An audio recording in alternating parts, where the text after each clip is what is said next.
Now we'll have the story from the Romney camp a little later in the program, but first for some initial reaction I'm joined by Tom Switzer, a research associate at the United States Studies Centre and the editor of Spectator Australia. Now Tom, the popular vote was split 50 to 48 in favour of Barack Obama. How much is that a mandate for him? Well, in the American presidential system, elections are not determined by national plebiscite. They're determined by the Electoral College vote. And by virtually all criteria, this was a very impressive performance by President Obama and the Democrats. And their supporters, both in America and abroad, are entitled to gloat over those of us who doubted President Obama would win or deserve to win. I mean, you have to put these things in proper context. Unemployment is persistently high, skyrocketing levels of debt. Between 60 and 70% of the American people think their country is heading in the wrong direction. Usually these are all the conditions for a one-term president. Yet Barack Obama won, and won convincingly. And what do you put that down to? Well, I think they ran a very good ground game. Clearly in these swing states, these so-called battleground states, they had a very good organisation, get out the vote. But I think something deeper is actually happening, Jeremy. I think America is starting to become a more liberal and progressive place. And this is exactly what President Obama hoped to achieve when he became president in 2008. During the Democratic primaries against Hillary Clinton, he ran on the campaign that he wanted to be a transformational president, much like Ronald Reagan was 30 years earlier. And by that, he meant he wanted to preside over an ideological realignment of the United States and make the country more liberal and progressive. And clearly that's what's happening. And this portends big problems for the Republicans, particularly as the minority vote increases and the white share of the national vote declines. Returning to Tom Switzer, and foreign policy was a key issue, was not really a key issue in this US election. It was largely fought on the economy. Give us some perspective of where foreign policy fits in the bigger picture here. Look, I was struck that during this campaign it was quite evident that the American people are suffering from foreign policy fatigue, if you like. All these polls. A lot of that tied up in war too. Absolutely. I mean, there are two costly wars in Afghanistan and Iraq. They cost America dearly in not just blood and treasure, but also credibility and prestige. And I think that, if you look at all these relentless polls, the focus group surveys, this relentless 24/7 media and internet environment, I think it's fair to say that Americans are less concerned about international relations today more than any time since the heyday of isolationism in the 1920s and 1930s. All the polls demonstrate that, and that's precisely why both candidates, both Barack Obama and Mitt Romney, focus predominantly on domestic issues. What does that mean for brand America? Because when Barack Obama came in, he promised to rebuild brand America. And he went on this tour of the Middle East that Mitt Romney called an apology tour. What has happened to that brand? Well, that's right. I mean, if you go back to June 2009, the president went to Cairo and made a big speech about how he wanted to improve America's image predominantly in the Arab and the Muslim world. But the facts speak for themselves. America's favourability ratings in many Muslim countries, most notably Pakistan, Egypt, Turkey, Jordan, they're actually lower today than they were in the last 2 years of the Bush administration. And this has all taken place during the context of the Arab Spring. So these are very complicated issues. I was struck during the presidential debate on foreign policy how many questions were on the Middle East and hardly any on Asia, only one on China. And this just shows that I think the American foreign policy establishment is still very much focused on the Middle East, but the president and to some extent Mitt Romney were very keen to pivot more towards East Asia. If you speak of this pivot towards East Asia and also at the same time a declining appetite among Americans for foreign involvement, where does that leave that pivot towards Asia? Well, look, a lot depends on the rise of China. If China rises like other great powers, including the United States, it only stands to reason that its definition of national interests will grow as its power increases, and it will start to assert itself and flex its muscles in what it sees as its sphere of influence. And already you're seeing some countries like Cambodia in the region getting very nervous about this, so much so that they're actually hitching their security and their economic investments with China ahead of America. Now, admittedly, most of the region, particularly South Korea, Japan, Thailand, Singapore, Malaysia, and of course Australia are still very much on the American bandwagon, but the next 10 to 20 years will be a crucial time in the US-China relationship, and it's not altogether clear how it will eventuate. Accommodating the rise of a great power is a very delicate business. At the same time, we've got North Korea and Iran making certain threats.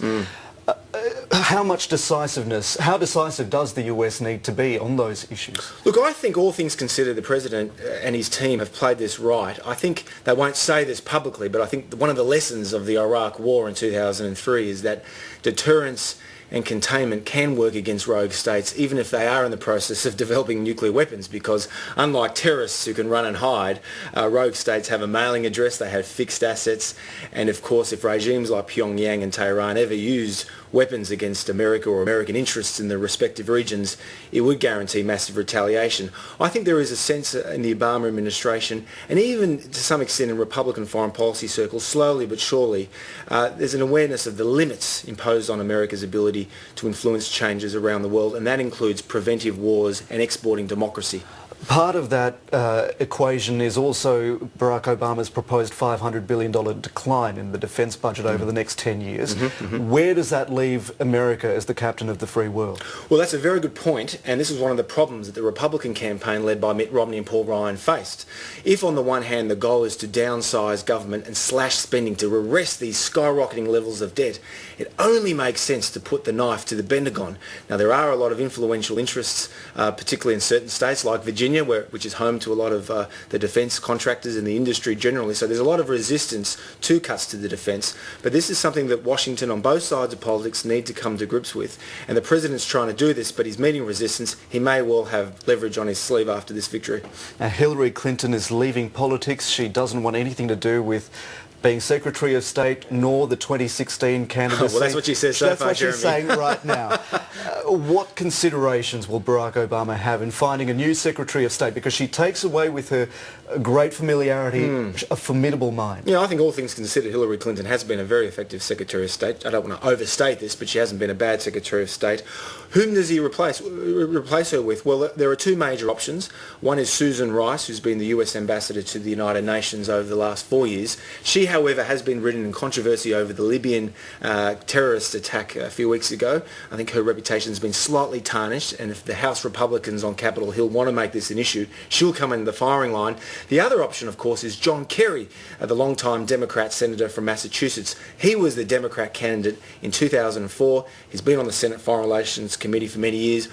If I had to put money on the next Secretary of State, I suspect it would be John Kerry. They'd merely find a replacement for him in Massachusetts. Now, I'd like to turn to the Republicans. Where did it go wrong for Mitt Romney? Because it was looking for a time pretty close. Look, a lot of Republicans and Conservatives in the course of the next few days and weeks will blame Hurricane Sandy. There's some truth to that. It clearly froze Mitt Romney's momentum. You may recall at the beginning of last week he had a 1-point lead over President Obama, whereas today it looks like he'll lose by 0.5, maybe even 1 point, but still within the margin of error. He's obviously taken a bit of a loss as a result of the Hurricane Sandy. But look, I think there are far more substantial reasons for the defeat, and it gets back to my original point about demography. I think America is changing. The minority vote is increasing. The white share of the national vote will continue to decline, and you're seeing this in states like Colorado, Nevada, and Virginia, and particularly in Florida. Now, the Republican Party right now need to work out what they're going to do with this Hispanic community. It's about 70% vote Democrat, only 30% vote Republican. This was not always the case under President Bush and President Reagan, both of whom were pro-immigration. So the Republican Party will probably eat themselves up over this question over illegal immigration and border protection. And Mitt Romney, in order to win the nomination, had to run on the hard right on these very issues. And still with us here in the studio is Tom Switzer from the US Studies Centre and editor of Spectator Australia.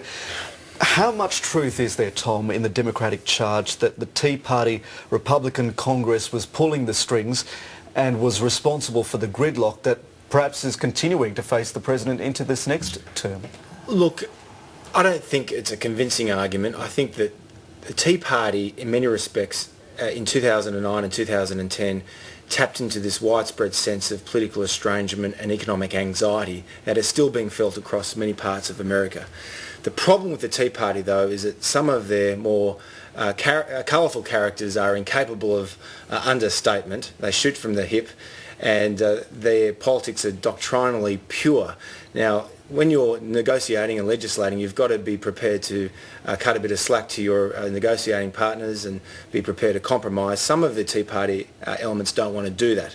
But having said that, Senate Democrats have also been in a hardball position, and nothing better demonstrates this point than the negotiations that are going to be taking place over the next 6 weeks when it comes to avoiding this fiscal cliff. That is, avoiding the idea that America will go into a recession if they don't pass the renewal of the Bush-era tax reductions. The Tea Party, and remember Wayne Swan, the Treasurer, made this an issue several weeks ago when he called these very folks cranks and crazies in the Republican Party who represent the big threat to the world's economy.